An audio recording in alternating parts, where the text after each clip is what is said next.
말씀 보겠습니다. 사도행전 7장 9절에서 10절 2절 말씀 보겠습니다. 사도행전 7장 9절에서 10절 우리 한 목소리로 같이 읽도록 하겠습니다. 시작. 여러 조상이 요셉을 시기하여 애굽에 팔았더니 하나님이 그와 함께 계셔 그 모든 환난에서 건져내사 애굽 왕 바로 앞에서 은총과 지혜를 주시매 바로가 그를 애굽과 자기 온 집의 통치자로 세웠느니라. 아멘.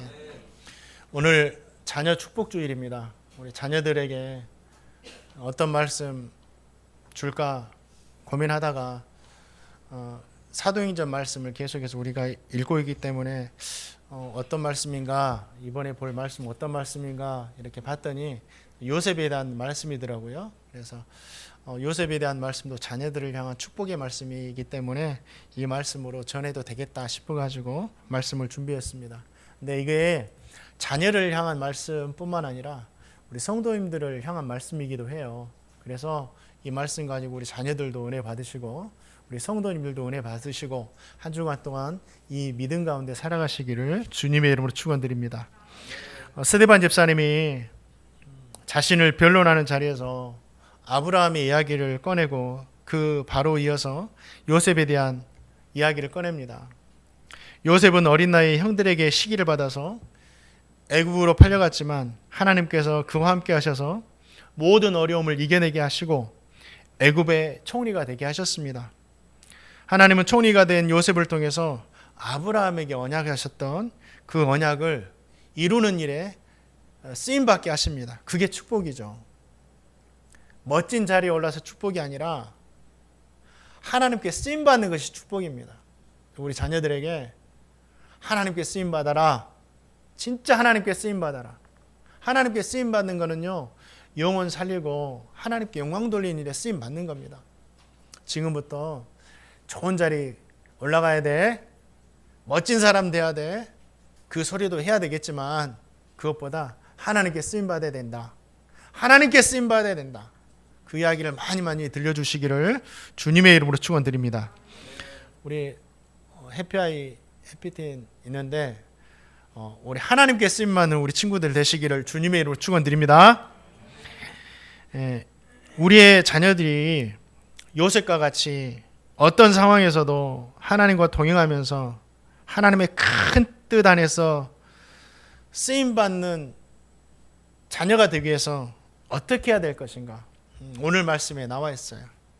또한 부모된 우리도 이 땅 살아가면서 하나님과 어떻게 동행하며 살아갈 것인가? 하나님과 동행하며 살아가야 되는데 어떻게 하는 것이 하나님과 동행하는 것인가? 그 은혜를 잘 알아서 이 땅 살아가는 동안 하나님과 동행하시고 하나님이 동행하는 자에게 무슨 은혜 주신다고 그랬어요? 형통한 은혜 주신다고 했습니다. 형통한 은혜를 누리는 제가 되고 우리 성도님 되고 우리 자녀들 되시기를 주님의 이름으로 축원드립니다. 사도행전 7장 9절 말씀 다 같이 한번 읽어보겠습니다. 나에게 주시는 말씀이에요. 읽겠습니다. 시작. 여러 조상이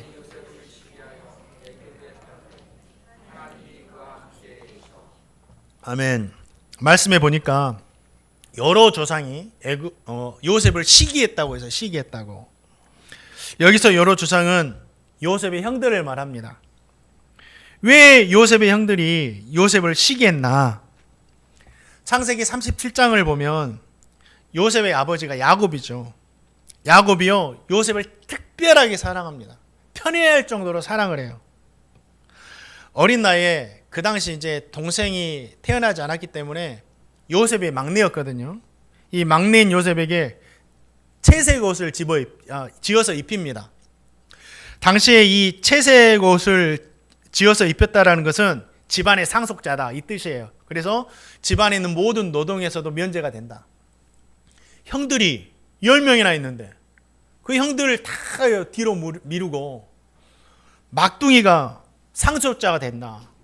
아버지의 특별한 이런 사랑을 받고 있다. 이 모습이 형들이 보기에는 너무 배 아픈 거예요. 그래서 시기한 거죠. 또 요셉이 꿈을 꿉니다. 꿈을 꾸는데 자기 형들이 다 자기 앞에 이렇게 엎드려 있고 자기는 그 앞에서 절을 받고 있는 이 꿈을 꿔요. 이 꿈은 하나님께서 꾸게 하신 꿈이죠. 하나님의 계시였어요. 내가 요셉을 사용해야겠다. 그런데 그 하나님의 뜻을 알지 못하는 형들이 이 요셉이 꾼 꿈으로 인해서 너가 정말 우리 지도자가 되겠느냐 하면서 미워했다라는 거죠. 어떤 사람은 이 이야기를 들으면서 요셉이 시기를 받는 이유가 요셉에게 잘못이 있었기 때문이다 라고 이야기를 하기도 합니다. 조심했어야 되는데 너무 가볍게 했다. 또 배려했어야 했는데 배려하지 못했다. 이런 이야기를 하거든요. 그런데 진짜 요셉에게 잘못이 있었는가? 그 어린 요셉에게. 그렇지 않아요. 어린 나이에 아버지에게 사랑받는 것은요, 잘못된 것이 아니에요. 사랑받아야 되죠.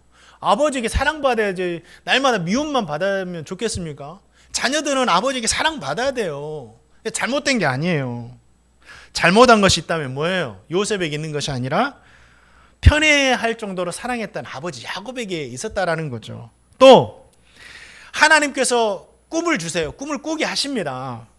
그리고 그 꿈에 대한 이야기를 막 고백하는 거예요. 하나님께서 꾸게 하신 꿈, 꾼 것이 잘못인가요? 그 꿈이 막 사람들에게 고백하는 것이 잘못인가요? 아니에요. 하나님이 주신 꿈에 대해서 이야기하는 것은요, 잘한 겁니다. 사람들 눈치가 보여서 사람들이 미워하니까 원대한 꿈이 있음에도 불구하고 그 꿈을 포기해버리고 말도 하지 않고 생각하지도 않은 것이 잘못된 거죠. 하나님이 우리에게 꿈을 주셨다면 늘 우리는 당당하게 그 꿈에 대해서 이야기할 수 있는 사람이 되어야 돼요. 그 사람이 미워하든지 미워하지 않든지 겸손하게는 해야 되겠지만, 제가 고등학교로 기억됩니다. 국어 선생님께서 저에게 너는 꿈이 뭐냐? 이렇게 물어보신 적이 있어요. 왜 물어보셨는지는 기억나지 않아요. 그냥 물어보신 적이 있어요. 그래서 제가 그랬어요. 저는 목사가 되는 것입니다. 그때 저에게는 목사가 될 가능성이 1%도 보이지 않는 그런 모습이었습니다. 제가 봐도. 그랬더니 그 선생님께서 이런 말씀을 하셨어요. 야, 목사도 쉽게 되는 것이 아니다. 공부도 많이 해야 되고 아는 것도 많아야 되고 이야기를 하시는 거예요. 그런 게 뭐예요? 꿈 깨라는 거예요. 너는 될 수 없어. 꿈 깨라고. 그래도 저는 고백했습니다. 저는 목사가 될 것입니다. 이거는 제가 스스로가 만드는 꿈이 아니었고 하나님께서 저에게 보게 하신 거죠. 갖게 하신 거죠. 저와 성도님 그리고 우리 자녀들은요, 사랑받아야 됩니다. 사랑받는 것은 잘못된 것이 아니에요. 사랑받아야 돼요. 사랑받아야 됩니다. 그리고 하나님께서 주신 꿈도 꿀 줄 알아야 돼요. 그리고 그 꿈에 대해서 믿음을 가지고 막 계속해서 고백할 수 있어야 됩니다. 이건 잘못된 것이 아니다. 잘한 것이다. 잘못한 것은 누구에게 있느냐? 요셉이 잘못한 것이 아니에요. 요셉을 보면서 시기하고 미워하고 그 형들에게 있는 거죠.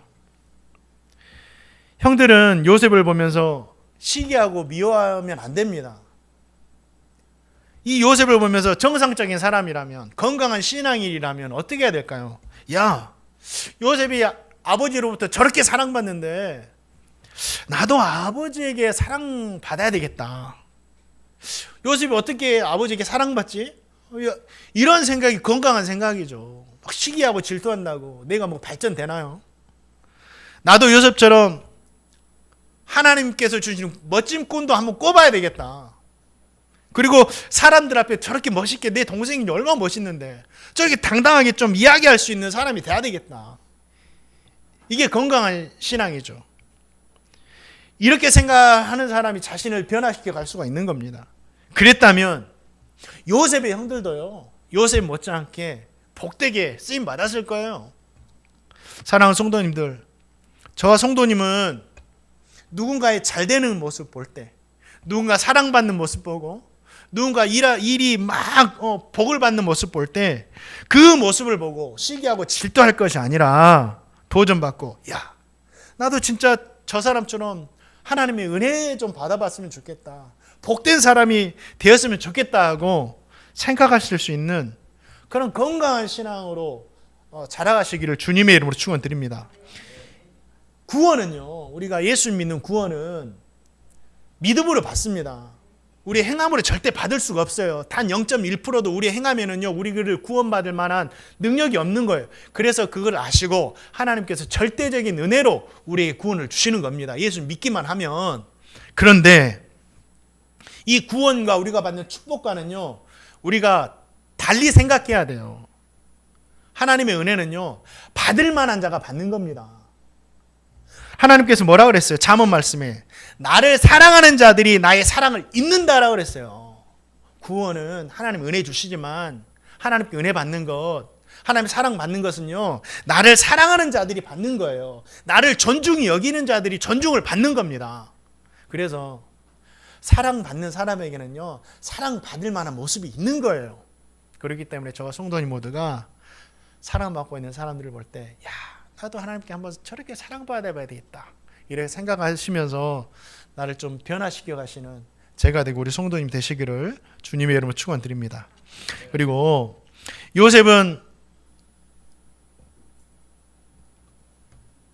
형들이 시기해서 미디안 상인의 손에 은 20을 받고 형들이 이렇게 팔아버립니다.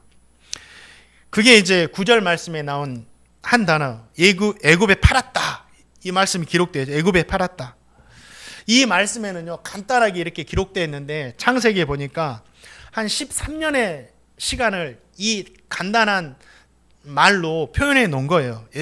애굽에 요셉을 팔았다. 요셉은 미디안 상인의 손에 팔려가 가지고 애굽으로 갑니다. 그래서 애굽에서 보디발의 집으로 팔려가죠. 보디발의 집에서 몇 년을 종살이 하느냐? 10년을 종살이 합니다. 그리고 보디발의 집에서도 정말 성실하게 사는데 누명을 써가지고 그 누명으로 감옥살이를 하게 되죠. 그 감옥살이를 몇 년 동안 하게 되느냐? 3년을 하게 됩니다. 그러니까 9절에 나온 애굽에 팔았더니라는 이 단어에는 요셉의 13년의 시간이 기록되어 있는 거죠. 요셉이 애굽으로 팔려갔던 나이가 몇 살인지 아세요? 17세의 나이였습니다. 17세. 정말 어린 나이죠. 고등학교 1학년입니다. 17세. 이렇게 어린 나이에 이 아이가 13년이라는 그런 모진 세월을 보낸 거예요. 어른도 감당하기 힘든 시간입니다. 처음에는 언어가 통하지 않았어요. 애굽에 팔려갔는데 애굽에서 사용한 언어와 히브리인들이 사용하는 히브리 언어가 달랐습니다. 그래서 언어가 통하지 않는 거예요. 그래서 시간이 흘러서 요셉의 형들이 자신이 사는 곳에 기근이 들자 식량이 부족했잖아요. 식량을 구하기 위해서 애굽으로 갔는데 요셉이, 총리가 된 요셉이 형들을 알아보잖아요. 모른 척하고 통역사를 세웁니다. 통역사를 통해서 대화를 하는 거죠. 애굽의 언어와 히브리의 언어가 달랐어요. 처음 17살의 소년으로 갔는데 언어가 통하지 않으니까 종살이가 쉬웠겠습니까? 얼마나 어려웠을까요? 그리고 아는 사람도 없고 도와준 사람도 없고 의지할 만한 것도 전혀 없었어요. 그러한 상황에서 요셉은 10년 동안 종살이 하면서도 하나님을 붙들어요. 그게 위대한 겁니다. 진짜 어려운 상황에서 내가 예수님 믿어도 하나님 섬겨도 내 꼬라지가 이게 무슨 이야기 하면서 하나님을 등지는 것이 아니라 그 어려운 상황 가운데 더 하나님을 붙드는 거예요. 10년 동안. 그럼에도 불구하고 요셉에게 억울한 일이 계속되는 거죠. 누명 쓰고 종살이하고 감옥에 가고 이러한 시간을 보내는 거는요, 성인이 감당하기도 힘든 시간이에요. 사람이 정말 감당할 수 없는 억울한 일을 당하면 어떻게 되죠? 뉴스에도 보니까 극단적인 선택을 하잖아요. 왜 그럴까요? 그 시간이 자신이 생각하기에는 죽음보다 힘든 시간이다 느끼니까 그렇게 되는 거예요. 그런데 요셉은요, 그 모든 시간을, 그 13년의 모든 시간을 그 어린 나이에 견뎌내는 거예요. 어떻게 견뎌낼 수 있었을까요? 성경은 거기에 대해서 하나님께서 그와 함께 하셨기 때문이다라고 말합니다. 하나님이 그와 함께 하신다. 그래서 견뎌낼 수 있는 거예요. 함께 하신 하나님께서 그 모든 환난에서 그를 건져내신 것입니다. 보디발의 집에서 엄청나게 어려운 상황 가운데 종살이 할 때도 건져주셨고, 감옥에서 억울한 누명 쓰여가지고 너무 힘들게 살 때도 그를 거기서 건져 주셨다라는 거예요. 그래서 그 함께 하신 하나님을 인해서 그 시간을 이겨낼 수 있었다라는 거죠. 그것이 10절 말씀이에요. 10절 말씀 같이 한번 읽어보겠습니다. 10절 말씀 시작.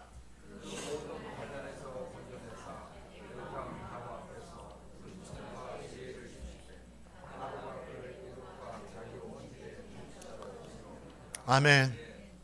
저와 성도님도 때로는 이유를 알 수 없는 어렵고 억울한 일 당할 때가 있습니다. 아무리 생각해봐도 이 일을 당할 때 나는 진짜 하나님 사랑한 것 뿐인데, 진짜 하나님 사랑한 것 뿐이고, 진짜 하나님 나 사랑하는 것 같은데, 진짜 하나님 지금 사랑하고 계시는데, 이러한 일들을 만날 때가 있다라는 거예요. 이해가 되지 않죠. 왜 나에게 이런 일이 생겼지? 나에게도 예수 믿고 나서 그 은혜가 너무 커서 하나님을 위해서 하고자 하는 멋진 꿈이 생겼어요. 그러죠? 우리 장로님들에게도 있고 권사님들에게도 있고, 하나님의 은혜가 크니까 나에게도 멋진 꿈이 생겼어요. 진짜 하나님을 위해서 이거 하고 싶은데, 그런데 일이 잘 풀리지가 않아요. 일이 풀리지 않을 뿐만 아니라 진짜 하나님께 은혜로 영광 돌리고 싶은데 그 일을 거대한 산과 같은 장애물이 나타나서 막 가로막는 거예요. 사람이 가로막고, 하는 일들로 가로막고, 건강으로 가로막고, 여러 가지 상황과 일들로 막 가로막는 겁니다. 그럴 때가 있어요. 요셉이 그런 일을 지금 당하고 있는 거거든요. 그러나 저와 성도님이 그때라도 잊지 말아야 할 것이 있습니다. 그게 뭐예요? 하나님께서 여전히 그 상황 가운데 우리와 함께 하신다라는 거예요.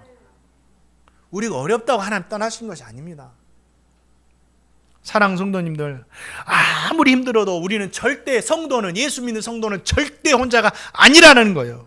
우리 하나님께서 함께 하십니다. 내가 사망의 음침한 골짜기를 다닐지라도 해를 두려워하지 않을 것은 주께서 나와 함께 하심이라. 그 믿음에 서시기를 주님의 이름으로 축원드립니다. 또한 우리 자녀들뿐만 아니라 우리 성도님들과 함께 하세요. 누가요? 우리 하나님께서. 함께 하신 하나님께서 어떻게 하신다고요? 건져주신다. 건져주신다.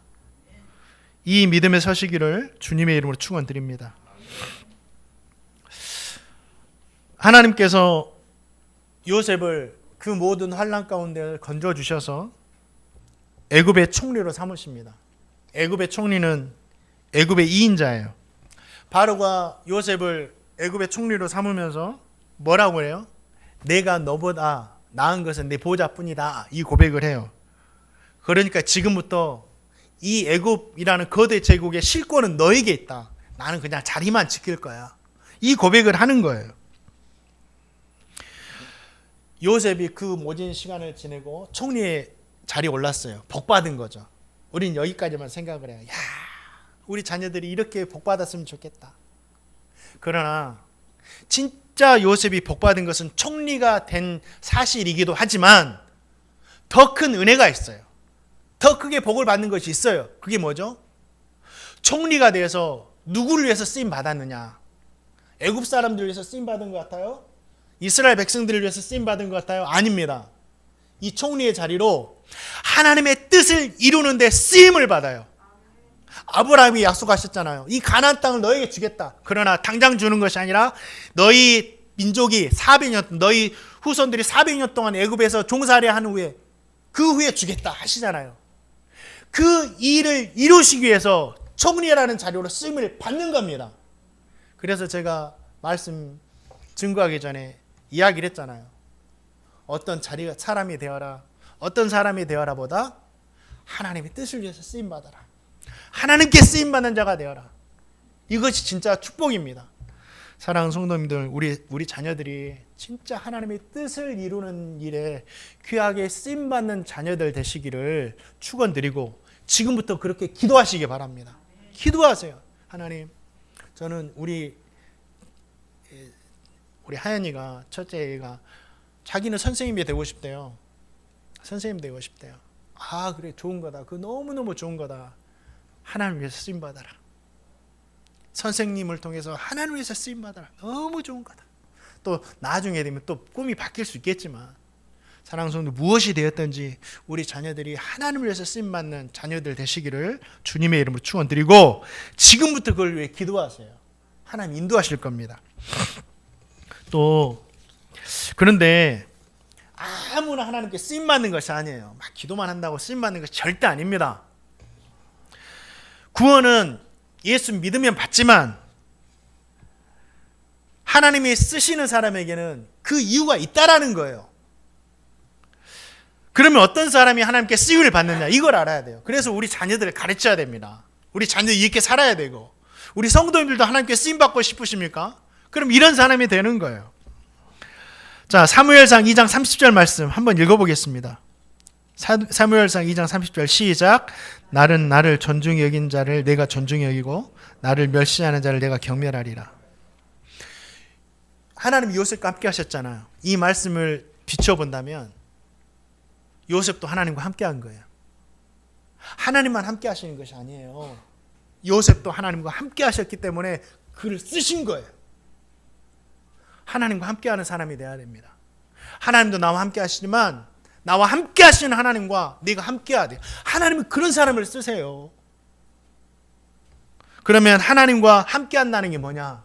하나님과 동행한다는 게 뭐냐? 요셉을 통해서 볼 수 있죠. 먼저는요, 자신에게 맡겨진 일이 아무리 하찮은 일이라도 하나님께서 나에게 주신 일이야 하고 성실하게 신실하게 그 일을 감당하는 것이 하나님과 동행하는 거예요. 내 일로 하나님과 동행하는 겁니다. 제가 직장에서 일하고 있다고 해서 그것이 그냥 세상 일인지 아세요? 아니요, 하나님의 일입니다. 우리 학생들도 공부한다고 그냥 그 공부만 하는 것이 아니라 그것이 하나님의 일이에요. 하나님의 일이에요. 내가 지금 하나님의 일을 하고 있구나.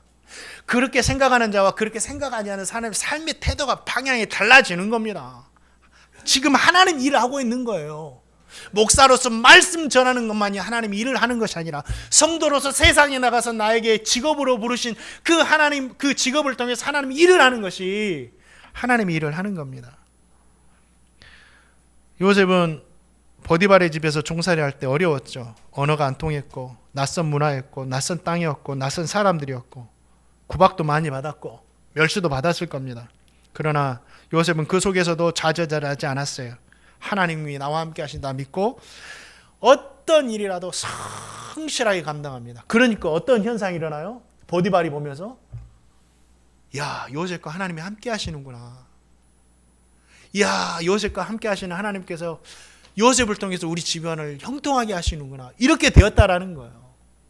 사랑하는 성도님들, 나에게 맡겨주신 일 무엇이라도 종사하는 정말 귀찮은 허들의 일이라 할지라도 하나님의 일처럼 신실하게 감당해 가시는 제가 되고 우리 성도님 되시기를 주님의 이름으로 축원드립니다.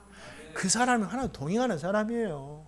또 요셉이 보디발의 집에 있을 때 보디발의 아내가 다 종들을 내보내고 우리 둘만 있다고 유혹하잖아요. 근데 그때 요셉이 누굴 바라봐요? 하나님 바라봐요. 하나님이 이곳 가운데 함께 하시는데 내가 어떻게 하나님께 범죄하겠냐고. 그래서 세상의 방법, 세상의 뜻에 따르지 않고 하나님의 방법, 하나님의 뜻에 따라서 살아갑니다. 이게 하나님과 동행하는 거예요. 어디에선 하나님의 눈을 의식하고 하나님의 말씀에 따라 살아가는 것이 뭐예요? 하나님과 동행하는 사람이고 그 사람을 하나님께서 쓰신다. 또 한 가지는 감옥에서 요셉이 있을 때 바로가 꿈을 꾸죠. 이 꿈이 무슨 꿈이에요? 7년간 풍년이 있을 것이고 7년간 흉년이 될 것이고 누구도 그 꿈을 해석하지를 못하는 거예요. 애굽의 술객과 박사들이 많음에도 불구하고 해석하지 못하는 거예요. 그때 요셉이 바로 앞에 서죠. 얼마 절호의 기회입니까? 인생 역전 절호의 기회. 내가 할 수 있습니다. 내가 할 수 있습니다. 나에게는 꿈을 해몽할 수 있는 능력이 있습니다. 이렇게 말하지 않아요. 바로 앞에 자기를 낮춥니다. 바로요, 내가 섬기는 하나님이 바로를 편하게 하실 것입니다. 말씀하십시오. 그 절체절명의 최고의 기회와 그 시간에 요셉은 누굴 드러내요? 하나님을 드러냅니다. 하나님께서 하실 것입니다. 하나님께서 하실 것입니다. 최고의 순간에도 하나님께서 하실 것입니다. 이것이 하나님과 동행하는 거예요. 이것이 하나님과 동행하는 겁니다. 정말 가장 위기의 순간에요, 하나님 드러내세요. 가장 영광된 순간에도 하나님 드러내시기 바랍니다. 그런 자를 하나님께서 사용하신다. 또 마지막, 애굽은 거대한 제국이었습니다. 그때 당시 요셉의 가족은 74명, 70여 명이 사는 이 부족, 가족 단위, 이거 비교할 수 없는 거대한 제국이었죠. 애굽인들이 섬겼던 신은 태양신 라라는 태양신이었어요. 엄청나게 많은 사람들이 이 태양신을 자신의 신으로 숭배하고 있었습니다. 그런데 그 엄청난 애굽 제국에 요셉 한 사람만 하나님 섬겼어요. 하나님이 천지를 창조하신 유일하신 여호와 하나님이십니다 하고 하나님만 섬겼어요. 이 세상에 하나님을 섬기는 사람 딱 한 사람, 내 자신만 남아 있어도 하나님만을 섬기는 것이 뭐예요? 하나님과 동행하는 것이다. 우리 성도님들 이러한 준비가 되셨습니까? 점점 예수님 믿기 힘들어질 겁니다. 제가 누차 말씀드리지만 많은 현상이 일어날 거예요. 이제 메가처치, 큰 교회들이 다 흡수해 갈 겁니다. 이제 사회도 마찬가지인데, 그리고 예수 믿는 사람들도 줄어들 거고 예수 믿기는 더 힘들어질 거예요. 그래도 다 하나님이 안 계신다 하더라도, 하나님이 필요 없다 하더라도, 아니야, 오직 하나님만이 유일하신 하나님이시고 오직 하나님이 살아계신다 라고 고백하면서 진짜 하나님을 끝까지 섬기는 사람이 뭐예요? 하나님과 동행하는 사람이다. 우리 성도님들 가정에서 혹시 혼자 신앙생활 하십니까? 그분이 하나님과 동행하시는 분이에요. 직장에서 나 혼자 신앙생활로 있습니까? 그분이 하나님과 동행하시는 분이십니다. 사랑하는 성도님들, 구원은요, 우리에게 구원받을 만한 어떤 자격도 힘도 없기 때문에, 능력도 없기 때문에 전적인 하나님의 은혜로 주시지만, 하나님이 쓰시는 사람은 자신을 존중히 여기는 사람, 하나님을 사랑하는 사람, 하나님과 동행하는 사람을 쓰시는 거예요. 우리 사랑하는 성도님들, 우리 자녀들 하나님과 동행해야 돼요. 끝까지 하나님을 섬겨야 되고, 또한 하나님이 보이지 않는 곳에서도, 하나님 보이지 않는 곳에서도 하나님 지금 나와 함께 하시고 날 보고 계신다. 그래서 하나님과 하나님 말씀에 순종해야 되고, 그리고 수많은 사람들이 하나님을 믿지 않고 나 혼자 세상에 혼자 남아 있더라도 하나님만 섬겨야 돼요. 그 사람이 하나님과 쓰신다. 저와 성도님 모두가 정말 끝까지 하나님과 동행하셔서 하나님께서 그 하나님의 원대하신 뜻 가운데 쓰임받는 제가 되고 우리 성도님 다 되시기를 주님의 이름으로 축원드립니다. 창세기 39장 23절 말씀, 하나님 이 말씀이 나의 말씀 되었으면 좋겠어요. 하나님을 모르는 사람도 나를 보고 이 고백을 했으면 좋겠어요 하고 나의 말씀을 한번 읽어보겠습니다. 시작. 간수장은 그의 손에 맡긴 것은 무엇이든지 살펴보지 아니하였으니 이는 여호와께서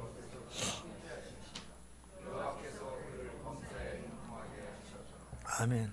야, 요셉이 얼마나 잘 살았으면 이렇게 신뢰를 했어요. 맡겨놓고 돌아보잖아요. 당신이 하나님과 함께 하시니까 믿는다고. 저와 성도님, 그리고 우리 자녀들이 영원토록 하나님과 함께하고 하나님께서도 우리와 함께 하셔서 요셉과 같이 모든 어려움 이겨내고 승리하게 하시고 형통하게 하시는 그 은혜가 우리 자녀들에게, 우리 성도님들에게 있기를 주님의 이름으로 축원드립니다. 기도하겠습니다.